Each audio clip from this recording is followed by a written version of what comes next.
Ahora vamos a charlar con él. Cuando yo le muestre la cara y los nombres de los candidatos de Cristina, porque acá no hay nada consensuado, acá se hace lo que Cristina dice. Cuando yo le muestre los nombres y las caras de los candidatos de Cristina, usted hace plop. ¿Se acuerda cuando Cristina dijo plop, plop? Plop. ¿Los tenés listos? Poné los candidatos de Cristina. Dale. Graciana Peñafort, Marcelo Fuentes, el del medio, y el señor Parrilli. Marcelo Fuentes es el secretario parlamentario del Senado. Si usted vio... Pero muchas veces fue senador, muchos años fue senador. Hasta diciembre del 19. Claro, senador por Neuquén, hablamos con Silvia. Si usted, un hombre del sur de mucha confianza de Cristina, mucha confianza. De hecho, si hoy usted ve alguna sesión del Senado, quien está sentado a su derecha, quien maneja operativamente la sesión, es Marcelo Fuentes, pues la preside Cristina Kirchner, Claudia Zamora, de acuerdo a la línea que tiene prevista. La agenda de temas, la agenda del día a día de la Cámara de Senadores la maneja justamente el señor Marcelo Fuentes, el secretario administrativo del Congreso, del Senado de la Nación. Buscate, alguna foto debe haber de alguna sesión de las últimas. Cualquiera. Y van a ver que el señor está ahí sentadito. Graciana Peñafort, directora jurídica, directora de legales del Senado. Y Oscar Parrilli, bueno, es conocido la cercanía con Cristina Fernández de Kirchner, actual senador nacional. Soy yo, pelotude. Se lo digo en idioma inclusivo porque es el que vale en este país en estos momentos. Parrilli fue en su momento titular del AFI, ¿no? En el último tramo. Titular de la AFI, secretario general de la presidencia durante 12 años. Cuando se elimina la CIDE y pasa a llamarse AFI, el primer titular fue Oscar Parrilli. Una suerte de paje para todo servicio de la señora. ¿Usted imagina a cualquiera de los tres siendo Procurador General de la Nación, disciplinando o queriendo disciplinar a cada uno de los fiscales, a piacere, a como quiera la señora? Vamos, estamos haciendo todos los deberes del gobierno bolivariano, todos, vamos uno a uno, cada vez que hablamos con alguien que ha sufrido. Ahí está, Marcelo Fuentes es el señor de barba. Exacto. Que está a la izquierda de su pantalla, señora. Exacto. Ese es Marcelo Fuentes. Siempre está ahí, es el lugar que ocupa el secretario parlamentario. Siempre. Aún cuando no preside Cristina Fernández de Kirchner, preside la senadora Zamora o el senador Lustó, de acuerdo a la organización, siempre es el que organiza el día a día de las sesiones del Senado. El orden del día, correcto, los temas que se tratan, las comisiones, todo, absolutamente todo. Está en línea el doctor Marcelo Romero, que es fiscal. Doctor Romero, ¿qué tal? ¿Cómo le va? Buenas tardes. Buenas tardes, Eduardo, ¿cómo le va? Bien, muy bien, muy bien. Me gustaría su opinión acerca de esto que quieren llevar adelante. Profundamente preocupado y azorado, ¿no? Es de una perversidad brutal que, habiendo superado 70.000 muertos, se decida los poderes políticos a tratar el tema de la reforma del Ministerio Público. Una reforma, como usted bien dijo en su introducción, de aprobarse, va a destruir, yo diría, la arquitectura republicana. Coincidimos plenamente que el Procurador General de la Nación, el fiscal ante la Corte, el jefe de los fiscales nacionales y federales, es el cargo no electivo, es decir, no elegido por el pueblo, por el voto popular, más importante de la institucionalidad. Por eso está previsto una mayoría calificada para su elección y un cuidadoso proceso de selección, es decir, el presidente en ejercicio tiene el derecho de proponer el candidato o la candidata luego de pasar una serie de filtros académicos, de antecedentes, avales, etcétera, y después, con el consenso de las fuerzas políticas de mayoría y de minoría en el Senado, darle su acuerdo para transformarse finalmente, luego de ese proceso constitucional, en el jefe de los fiscales. Si se produce esta reforma insólita, donde no solamente se quiere modificar la mayoría para su aprobación en el Senado, sino también su duración, es decir, ya no sería un cargo vitalicio, sino con una duración de 5 años, con posibilidad de una nueva designación, es decir, que pondría al procurador en ejercicio sometido a los vaivenes de la política para lograr ser designado nuevamente.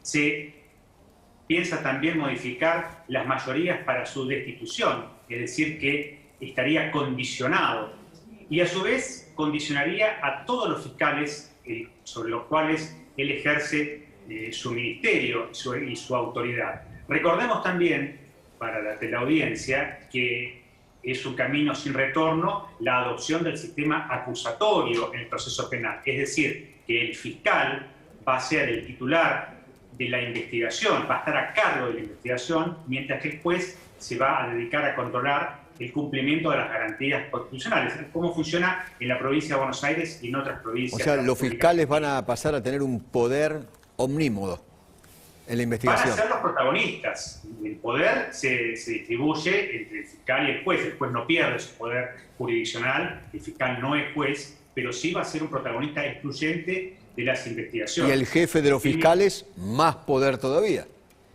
El jefe de los fiscales tiene un poder gigantesco sobre algo que es fundamental en el sistema penal, que es la política criminal de persecución penal. Claro. No estamos hablando de seguridad, no estamos hablando de inteligencia, no estamos hablando del sistema carcelario, todas carteras que están a cargo del Ejecutivo. Sí estamos hablando de la persecución penal, es decir, la investigación y la acusación. Y nada más y nada menos que en el fuero federal, donde se investigan los hechos de corrupción, claro, el contrabando, la trata, el narcotráfico, el terrorismo. Fíjese lo que estoy citando, los delitos más graves del Código Penal, aquellos que lesionan gravemente no solamente a la víctima, sino a la institución República Argentina. Es decir, digo institución subrayándolo, ¿no?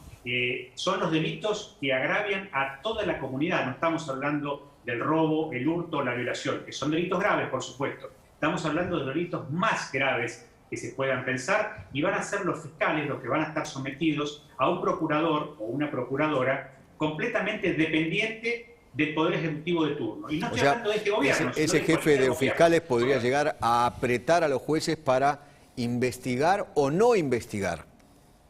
A sus fiscales, investigar o no investigar.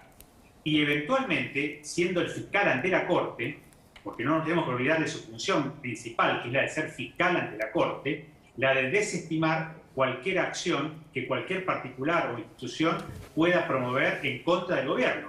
Claro. Tenemos un ejemplo reciente que fue la acción promovida por las autoridades de la Ciudad Autónoma de Buenos Aires. Ya tenemos un ejemplo muy triste y muy cercano de lo que fue la persecución a un fiscal, que es el caso del fiscal Campagnoli, claro, perseguido por la propia Procuración General, en ese momento a cargo de la Procuradora Alejandra Gil Carbó, justamente por investigar a personas que estaban ligadas al gobierno de turno. Lázaro Báez. Bueno, claro, exactamente. O sea que tenemos un ejemplo práctico y para el doctor Campagnoli muy triste. Como ya funcionó en manos de Cristina. Exactamente. Y o sea, esto es historia, esto no es especulación, esto no es opinión, esto es dato, como dicen ustedes, y que, bueno, simplemente hay que ver a los archivos, ¿no? Para aquellos que no recuerdan el caso por el cual fue perseguido un fiscal de la Nación como el doctor Campagnoli.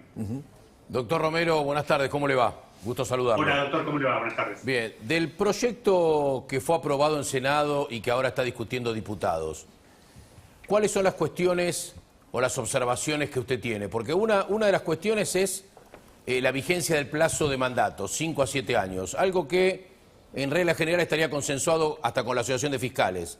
A usted lo que le hace más ruido tiene que ver con la forma de designación y remoción, tribunal de enjuiciamiento, etcétera. Sí, lo principal son las mayorías, sin ninguna duda. La mayoría para la designación y la mayoría para la destitución. Eso creo que es lo que mina directamente la arquitectura del Ministerio Público, la estructura básica del Ministerio Público. Ahora, en mi opinión personal, desconozco la opinión de las organizaciones de magistrados, y que tenga un periodo de duración también es complicado, porque el procurador que está en ejercicio y que quiere ser reelegido por el mecanismo constitucional va a querer quedar bien con el poder de turno. Es decir, le quita independencia, lo condiciona.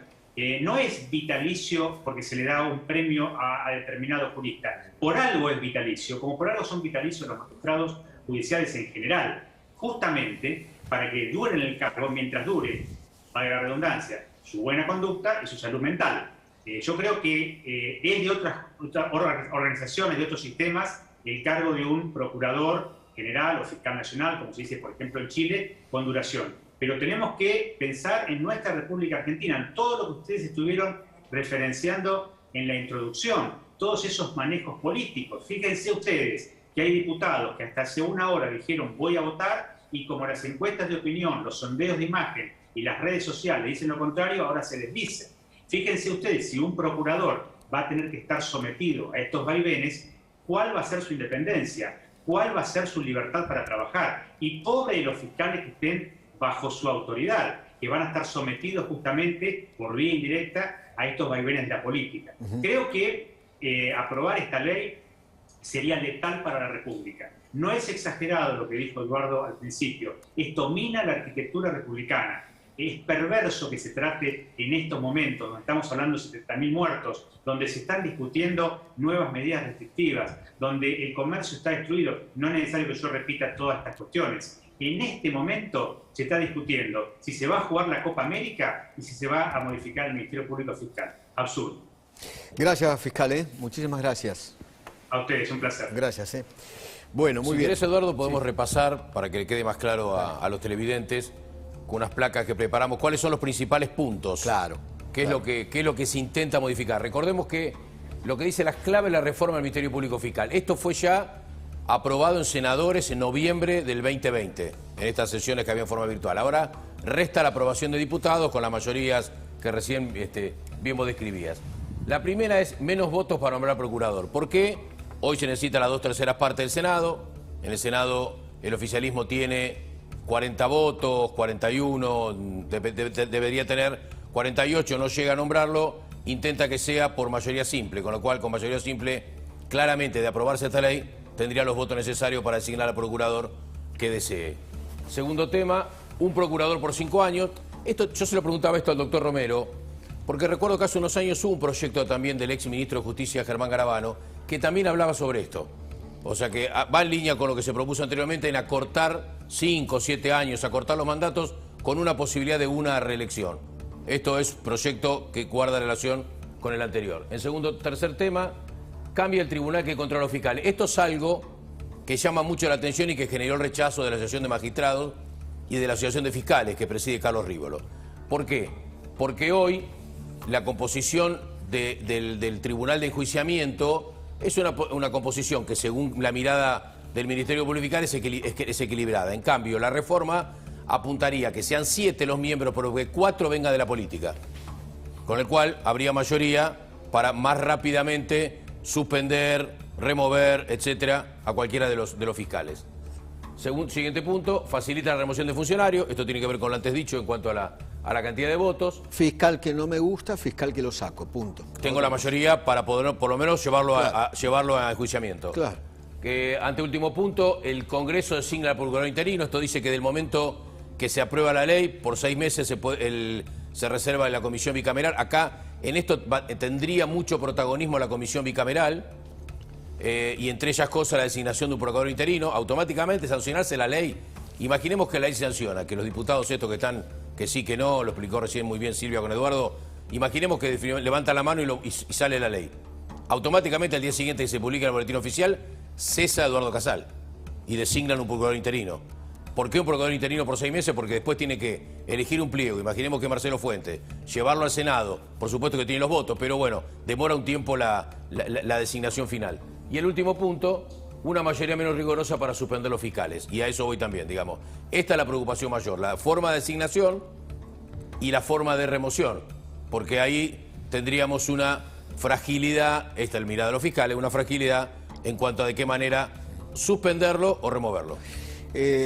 A mí me cuentan que, no sé Silvita qué información tenés vos, pero a mí me cuentan que el procurador interino Casal en realidad está cansado, está jubilado, eso es lo que me contaron, y que está resistiendo para resguardar el Ministerio Público. Lo único que quiere es eso. porque si no se lo llevan puesto ahora. Por supuesto, es clarísimo, Eduardo, que ese es el objetivo del procurador interino, y también es claro el objetivo de que no se logre el quórum en la Cámara de Diputados. ¿Cuándo sería esto? Vos lo anticipaste. Mañana, martes, va a haber plenario de comisiones de Asuntos Constitucionales y de Justicia para tratar el proyecto que tiene media sanción del Senado. Para llegar al recinto se necesita una semana más, porque para tratar en la Cámara de Diputados o en la Cámara del Senado un proyecto sin dictamen de comisión se necesita 2/3, que todavía no se tiene, es decir, hay que esperar una semana. Tiene todavía la oposición, la amplia oposición que lo incluye, por ejemplo, a Balibuca, para evitar que se consolide el quórum. Hay algunos diputados que todavía no se han pronunciado, como vos bien dijiste.